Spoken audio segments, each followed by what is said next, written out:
Hello students, हम लोग periodic classification of elements chapter पढ़ रहे हैं और इसमें हम लोग मॉडर्न पीरियोडिक टेबल पढ़ रहे हैं। याद है ना, modern periodic table which is based on the modern periodic law.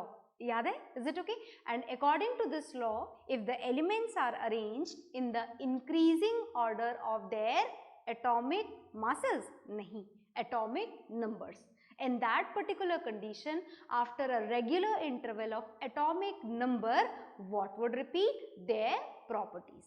और क्या कारण है प्रॉपर्टीज रिपीट होने का, ये भी हम जान चुके हैं, क्योंकि एक रेगुलर इंटरवल के बाद में रिपीट होता है उनके number of valence electrons, and because of that only the properties of elements also repeats. Okay, तो ये बात हम जान चुके हैं।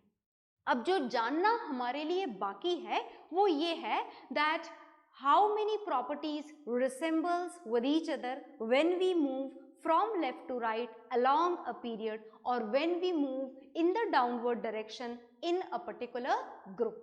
ये जानना हमारे लिए बाकी है और इसमें भी हम कुछ कैरेक्टर्स जो है उनका डिस्कशन कर चुके हैं, कुछ कैरेक्टर्स का डिस्कशन अभी यहाँ पर बाकी है। तो चलिए, हम जो बात कर रहे थे यहाँ पर पीरियोडिक क्लासिफिकेशन ऑफ एलिमेंट्स के अंदर, we were talking about the periods. That means you have to move along a period, or when we move along a period, then the normal movement is considered as the movement from left to right। तो movement हमको usually कहाँ से कहाँ करना होता है? From left to right. पर मैं बार बार आपको याद दिला रही हूँ, this movement may be from right to left if it is given in the question. So read the question carefully in your exams. Okay, तो चलिए, हम बात कर रहे हैं यहाँ पर पीरियड की, तो जो मर्जी आए वो पीरियड आप ले लें। फर्स्ट आपको लेना नहीं है क्योंकि दो ही एलिमेंट है, हाइड्रोजन और हीलियम। तो आपको जो पीरियड का सिलेक्शन करना है, either it is second period और इट इज थर्ड पीरियड, जो आपकी मर्जी आए आप उस पीरियड को यहाँ पर सेलेक्ट कर सकते हैं। तो मैं यहाँ पर थर्ड पीरियड सेलेक्ट करने जा रही हूँ and this third period starts from the element sodium. Third period के जितने भी एलिमेंट हैं, अगर आप उनको ध्यान से देखेंगे तो उनके कॉन्फ़िगरेशंस को लिखते वक्त, मैं लिख देती हूँ यहाँ पर, उनके कॉन्फ़िगरेशंस को लिखते वक्त आपको कितनी शेल काम में लेनी होती है? 3 शेल्स काम में लेनी होती हैं। This is the discussion of third period. याद रखिएगा इस बात को आप। तो थर्ड पीरियड का फर्स्ट एलिमेंट हमने लिख दिया है सोडियम, सेकेंड भी लिख दीजिए मैग्नीशियम, दिस इज 282, है ना।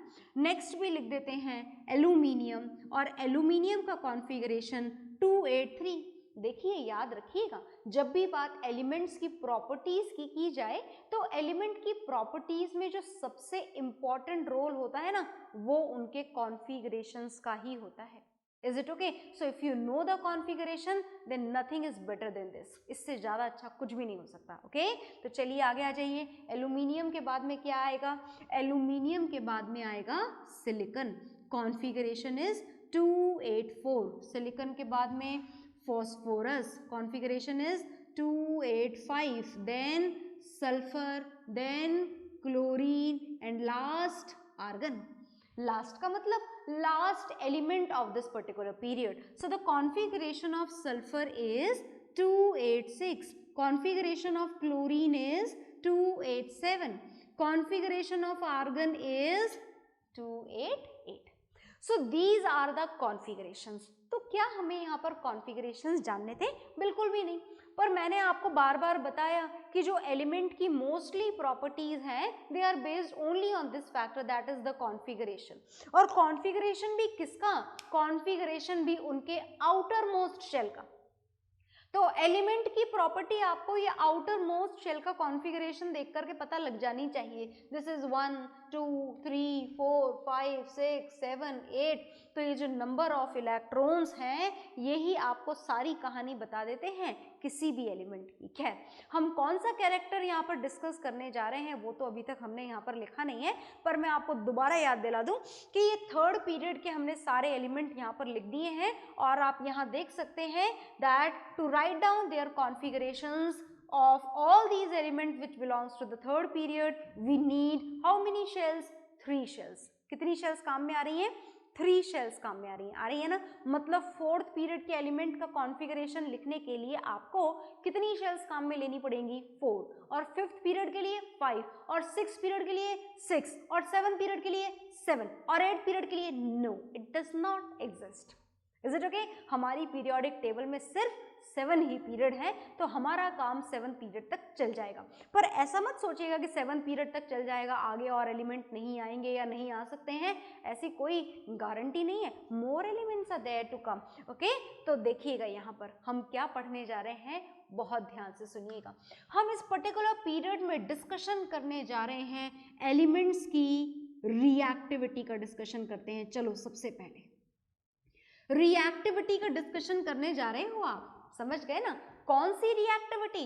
हाँ चलो, वैसे तो लिखने की जरूरत नहीं है, पर फिर भी हम लिख देते हैं। whenever we talk about the reactivity in chemistry, then it only means chemical reactivity। उसका मतलब ही chemical reactivity होता है। reactivity means chemical reactivity। तो हमें बस ये जानना है कि how they react with other element, vigorously, more vigorously, slowly or very slowly, or either they are unreactive। Is it okay? मतलब बस यही जानना है कि इनमें से कौन ज्यादा रिएक्टिव है। तो देखो बात ऐसी है कि इसके बारे में तो हम बहुत अच्छे से जानते हैं। जानते हो ना सोडियम को, how much reactive it is, पहचानते हैं ना आप? तो ये जो सोडियम है ये बहुत रिएक्टिव मेटल होता है। इतना रिएक्टिव मेटल होता है कि आप इसे एयर में खुला नहीं छोड़ सकते। ऑक्सीजन से रिएक्शन कर लेगा, फायर कैच कर लेगा। पानी में तो बिल्कुल नहीं डाल सकते, same thing happens again, it will catch fire immediately. Is it okay? So this is very reactive element, and to prevent all these reactions, all these explosions, you can say, this sodium has to be kept immersed in kerosene oil, as it does not react with the kerosene oil, so it should be kept immersed in kerosene oil. This happens with sodium as well as with potassium. Both of these metals are highly reactive, and because of that they both should be kept immersed in the kerosene oil. So now the thing is that ki which of these elements are the most reactive, or what would happen when we move from left to right in this particular period, how the reactivity of these elements will change. Is it okay? ये चीज हमको यहाँ पर जाननी है। तो बहुत ध्यान से देखिएगा, मैं आपको अपने तरीके से समझा रही हूँ, फिर एक और तरीके से समझाया जाएगा। This is sodium, this is highly reactive. Sodium से लेकर के अगर आप मैग्नीशियम पर पहुंचे तो सुनना ध्यान से, क्या मैग्नीशियम मेटल है? यस, मेटल है। क्या एल्यूमिनियम भी मेटल है? यस, ये भी मेटल है। क्या सिलिकॉन भी मेटल है? No, silicon is not at all involve in the category of metal. Silicon तक बातें जहां तक पहुंचते पहुंचते आपकी जो बात है वो खत्म हो गई, मेटल्स वाली बात खत्म हो गई। मतलब सोडियम, मैग्नीशियम, एल्यूमिनियम, ये एरो जा रहा है आगे, आपको भी आगे नहीं पहुंचना है, आपको यहीं पर रुक जाना है एल्यूमिनियम तक। तो these 3 are the metals in this list. ये इस लिस्ट के क्या है? ये इस लिस्ट के मेटल्स हैं। तो अभी हमें बस इन मेटल्स की रिएक्टिविटी के बारे में जानना है कि सोडियम, मैग्नीशियम और एल्यूमिनियम में से सबसे ज्यादा रिएक्टिव कौन होगा? तो हम तो बहुत अच्छे से जानते हैं, हमने तो क्लास 10th की केमिस्ट्री शुरू करते ही जान लिया था कि ये जो सोडियम है बहुत रिएक्टिव है। मैग्नीशियम है क्या? वो भी है, but less than sodium. Aluminium भी है क्या? है, बट लेस देन बोथ, दोनों से कम है। मतलब हम ये बात पहले ही पढ़ चुके हैं रिएक्टिविटी सीरीज में, that as we go from sodium to aluminium, क्या लिखेंगे आप लिखेंगे केमिकल रिएक्टिविटी डिक्रीजेस। क्या लिखेंगे आप लिखेंगे केमिकल रिएक्टिविटी डिक्रीजेस। क्या हो रही है? केमिकल रिएक्टिविटी यहां तक पहुंचते पहुंचते डिक्रीजेस, और डिक्रीज होते होते जब बात सिलिकॉन पे पहुंचती है ना, तो इस पीरियड का लीस्ट रिएक्टिव, ये एकदम लीस्ट रिएक्टिव एलिमेंट बन जाता है। कौन बन जाता है? सिलिकॉन। आ गई बात समझ में? हो गया क्लियर अच्छी तरीके से? तो ये केमिकल रिएक्टिविटी, मेटल्स की केमिकल रिएक्टिविटी में सोडियम सबसे ज्यादा रिएक्टिव, मैग्नीशियम थोड़ा कम रिएक्टिव, एल्यूमिनियम और भी कम रिएक्टिव, और सिलिकॉन सबसे कम रिएक्टिव। आ गई बात समझ में? और अब फास्फोरस से जब आप शुरुआत करते हैं तो फॉस्फोरस से शुरुआत हो जाती है बारी नॉन मेटल्स की। ये नॉन मेटल है, ये भी नॉन मेटल है और ये भी नॉन मेटल है। तीनों क्या है? तीनों नॉन मेटल्स हैं। तो अगर नॉन मेटल्स की रिएक्टिविटी देखी जाए तो this is the reactivity of non metals, and as we move from phosphorus to chlorine, or you can say as we move from left to right in the case of non metals, then reactivity increases. reactivity क्या होती चली जाती है? increase होती चली जाती है। मतलब आपको सिर्फ क्लोरीन तक पहुंचना है, आर्गन तक नहीं पहुंचना है। Is it okay? तो फॉस्फोरस कैसा हो जाएगा नॉन मेटल्स की लिस्ट में? Least reactive. ये कैसा हो जाएगा? comparatively more reactive, and this is the most reactive non metal in this list. और आर्गन की तो बात ही क्या करें, आर्गन के बारे में तो हम बहुत अच्छे से जानते हैं। This argon is unreactive as it is a noble gas, it's octet is already completed, so it does not need any electron to lose or to gain. Is it okay? So this argon is already very stable, and as it is stable therefore it is completely unreactive. Inert gas होती है ये argon. तो कैसी gas है? Inert gas. Inert का मतलब unreactive. It does not react easily with any of the element, किसी भी एलिमेंट के साथ में रिएक्शन नहीं करती है। तो बात आपको समझ में आ गई ना? तो सबसे पहले आपने इस पीरियड की रिएक्टिविटी को डिसाइड करने से पहले इसको कितने पार्ट्स में डिवाइड कर दिया? 2 पार्ट्स में, and these 2 parts divided with this silicon. तो सिलिकॉन्स ने इसको 2 पार्ट में डिवाइड कर दिया। The left to silicon all are metals, the right to silicon all are non metals. So when we talk about these metals, chemical reactivity decreases. Sodium is the most reactive metal in this list. Magnesium comparatively less reactive है, aluminium थोड़ा और कम reactive है, phosphorus कम reactive है, sulphur कम reactive है, chlorine फिर और ज्यादा reactive है। Is it okay?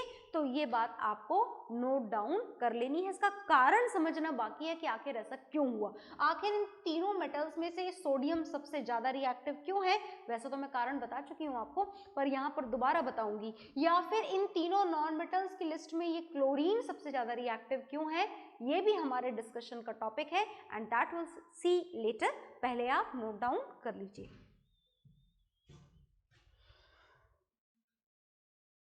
हाँ जी, तो आपने नोट डाउन कर लिया होगा, और अब आप इसको कुछ इस तरीके से भी लिख सकते हैं that this is the least reactive and chemical reactivity decreases, या फिर आप ऐसे भी लिख सकते हैं कि this silicon is the least reactive, and as we go from this to that side reactivity increases, or you go from this to this, from that to this side again the reactivity increases। मतलब हमारे इस पूरी series का जो least reactive element है, argon के बारे में तो बात ही ना करें आप, आर्गन तो फिर नॉन रिएक्टिव हो गया, अनरिएक्टिव हो गया, but if we count out of all these 7 element then silicon is the least reactive.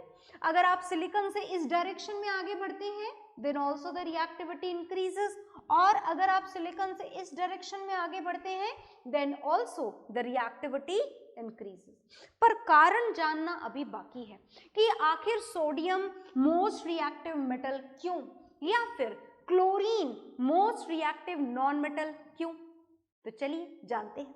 देखिए बात ऐसी है यहाँ पर कि 1 2 3 इनको हम क्या बोल रहे हैं? मेटल्स। और इधर आ जाओ, 1 2 3 इनको हम क्या बोल रहे हैं? नॉन मेटल्स, है ना जी। तो बात जब मेटल्स की जाए तो मेटल्स की रिएक्टिविटी को डिसाइड करते हैं डोनेशन कैपेसिटी ऑफ इलेक्ट्रॉन। अगर इलेक्ट्रॉन इजीली डोनेट हो जाए तो मोर रिएक्टिव, मुश्किल से डोनेट हो तो लेस रिएक्टिव। आ गई बात समझ में? Similarly, when we talk about the reactivity of non-metal, then it is decided by the gaining capacity of electron. If any element gains electron easily, then it is a reactive non-metal. If it gains electron with some difficulty, then it is a less reactive non-metal. तो देखिए बड़े ध्यान से, इस sodium को कितने electron donate करने हैं? सिर्फ एक डोनेट करना है, आसानी से डोनेट कर देता है और मोस्ट रिएक्टिव मेटल बन जाता है। इसको 2 डोनेट करने हैं, एक तो डोनेट हो जाता है आसानी से, दूसरा डोनेट करने में थोड़ी तकलीफ होती है और इस कारण से मैग्नीशियम की रिएक्टिविटी सोडियम के कंपैरेटिवली कम हो जाती है। एल्यूमिनियम पर पहुंचो तो 3 इलेक्ट्रॉन डोनेट करने बड़ी मुसीबत है, एक इजीली डोनेट होगा, दूसरे में थोड़ी तकलीफ, तीसरे में थोड़ी और तकलीफ, और इस इलेक्ट्रॉन डोनेशन की कैपेबिलिटी कम होने के कारण ये एल्यूमिनियम लीस्ट रिएक्टिव मेटल बन जाता है इन तीनों में से। बात समझ में आ गई? उसी तरीके से बात अगर इन नॉन मेटल्स की जाए तो the tendency of non-metallic character or the non-metallic reactivity is decided only by the gain of electron। तो वहां पर भी बिल्कुल वही बात है, इस क्लोरीन को क्या करना है, सिर्फ एक इलेक्ट्रॉन गेन करना है, ये इजीली गेन कर लेता है and becomes the most reactive non metal. इसको 2 इलेक्ट्रॉन गेन करने हैं, आने वाले इलेक्ट्रॉन को ये वाले इलेक्ट्रॉन रिपेल करते हैं, तो इतना आसान नहीं होता इलेक्ट्रॉन गेन करना, 2 गेन करने हैं तो मुसीबत थोड़ी ज्यादा है and because of this becomes less reactive non metal and here it has to gain 3 electron which is the most difficult situation for this. एक आसानी से गेन होगा, दूसरे में थोड़ी परेशानी, तीसरे में थोड़ी और परेशानी and because of this phosphorus becomes least reactive non-metal out of this complete period। And because of this only, this silicon is the least reactive, and as we go in this direction, reactivity of metals increases, and as we move in this direction, reactivity of non-metals also increases। Is it okay? तो आप note down कर लीजिए।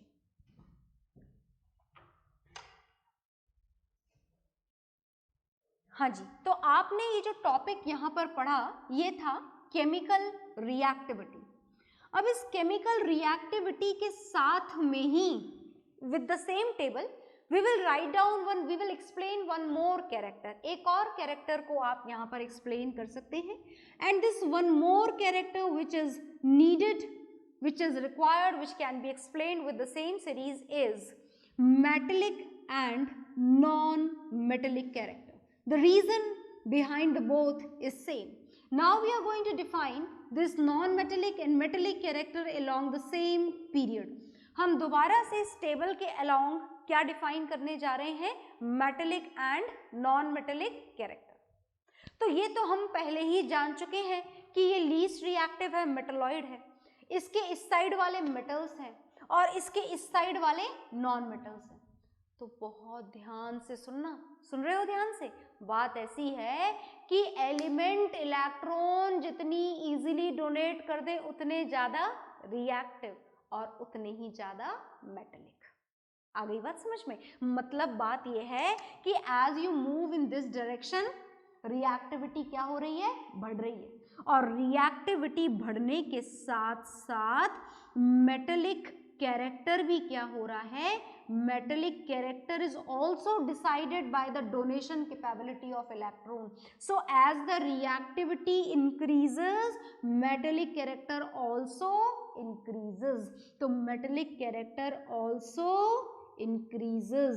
That means out of all these elements, this sodium is the most metallic element। Is it okay? So this is the most metallic element out of all these 7 elements in the given period। And the same way, the reactivity of non-metal is decided by the gaining of electron, the gaining capability of electron। And exactly similarly, the non-metallic character is also defined by the same, that means the gaining capability of electron। So the element which gains electron easily is more non-metallic, and the element which gains electron with some difficulty is less non-metallic। समझ गए ना आप बात? मतलब बात ऐसी है कि as you move in this direction, non-metallic character also increases। That means this chlorine is the most non-metallic element। Most non-metallic element among all these 7 elements is chlorine, and the most metallic element among all these 7 elements is sodium। And the reason is same, because this sodium donates its electron very easily, Because of this is the most reactive and most metallic element. And chlorine gains electron easily because it has to gain only one electron, and because of this chlorine is most reactive non-metal and most non-metallic element among all these 7 elements. So you note it down in your registers very properly and try to write down the reasons also with this period in your own words. जो मैंने explain करा है इसे अपने words में लिखने की कोशिश भी करिए। तो वीडियो को पॉज कर दीजिए और दोनों काम को कंप्लीट करिए, फिर बाकी का वीडियो देखिएगा। Okay,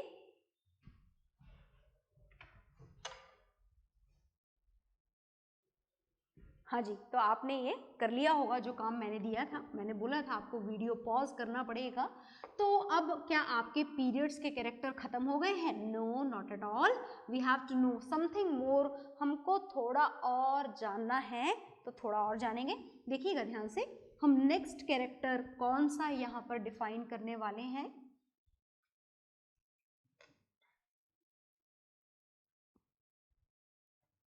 we are talking about the same only. हम एक पीरियड को ही डिस्कस करेंगे दोबारा से, द सेम पीरियड जो हमने लिखा था, बट बहुत सारी बातें यहाँ पर लिखी जा चुकी हैं। सो टू मेक इट टाइडी हम थोड़ा सा दोबारा लिख लेंगे।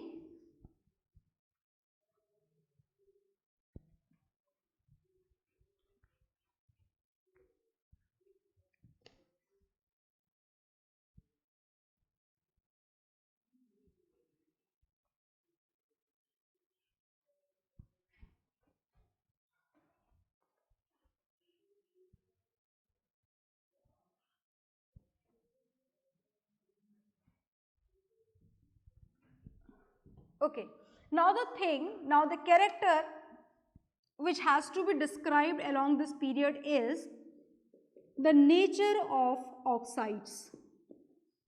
हमें किसका नेचर एक्सप्लेन करना है? Nature of oxides. ऑक्साइड्स का नेचर एक्सप्लेन करना है। ऑक्साइड का मतलब तो समझते हैं आप लोग, बिल्कुल।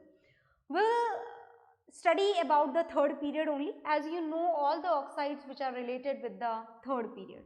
So this is sodium, and do you know its oxide? मैं थोड़ा इधर से लिखूंगी as we have to write more. तो हम सोडियम से स्टार्ट करेंगे। The oxide of sodium is Na2O. Nature explain करना है ऑक्साइड का। नेचर तो जानते हो ना। When we talk about the nature of the oxide, then it can be classified into three parts. Some of the oxides are basic oxides. Is it okay? Some of the oxides are amphoteric oxides. Amphoteric oxides. Some of the oxides are acidic oxides. Even some of the oxides are also neutral oxides. वो भी आप लिख लें। Fourth part, neutral oxides. So oxides may be of these four types.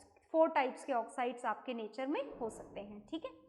तो हम यहाँ पर शुरुआत सोडियम से करने जा रहे हैं। This is sodium oxide. Another is magnesium oxide. Next is aluminium का ऑक्साइड, याद है ना आपको? This is Al2O3. एल्यूमिनियम के बाद में बारी आती है सिलिकॉन की। दिस सिलिकॉन इज SiO2, जिसे सिलिका बोला जाता है SiO2 को, है ना। सिलिकॉन डाइऑक्साइड भी आप इसे बोल सकते हैं। Next is phosphorus P2O5. Is it okay? Next is sulphur SO2. Next is chlorine and this is Cl2O7. और लास्ट में नहीं लिख रही हूँ बिकॉज आर्गन का ऑक्साइड इजीली अवेलेबल नहीं होता है। तो बात हम करते हैं सोडियम ऑक्साइड की, मैग्नीशियम ऑक्साइड की। तो शुरुआत कैसी हुई बताएं जरा आप, कि सोडियम ऑक्साइड आपके हिसाब से कैसा होता है। हम पढ़ चुके हैं इसको metals and non metals chapter में। So this is definitely a basic oxide, and the meaning of basic oxide is this, that when we dissolve this sodium oxide into water, then what would happen? It will change into a base. ये किस में change हो जाता है?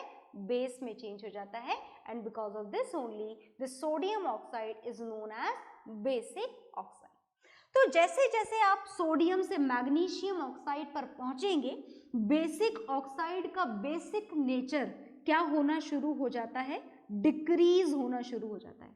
और इस तरीके से डिक्रीज होता है बेसिक नेचर कि यहाँ तक आते आते तो खत्म ही हो जाता है। खत्म ऐसे होता है कि एल्यूमिनियम ऑक्साइड और ये silicon dioxide are not at all involve in the category of basic oxide. These two are the amphoteric oxide. ये कौन से ऑक्साइड है? एम्फोटेरिक ऑक्साइड्स हैं। I know you know the meaning of amphoteric oxides very well, बहुत अच्छे से जानते हैं आप।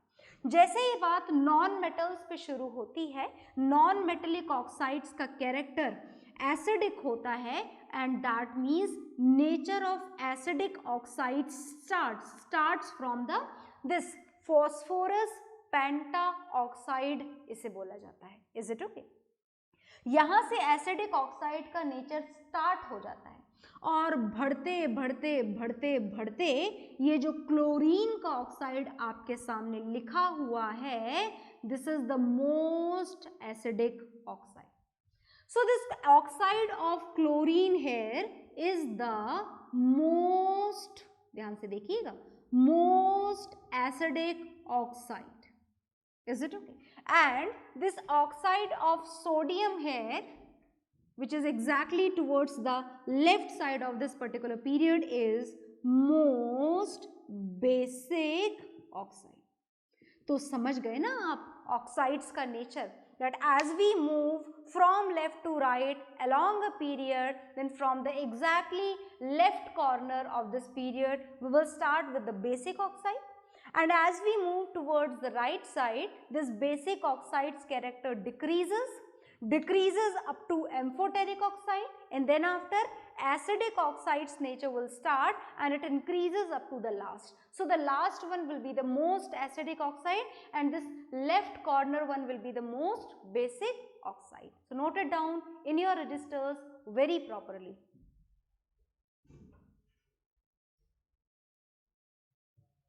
तो आपने ये नोट डाउन कर लिया होगा और इसके बाद में भी हमको इस पीरियोडिक टेबल के पीरियड्स और ग्रुप्स में बहुत सारे वेरिएशंस देखने हैं, but that will see in the next class. Okay, bye everyone.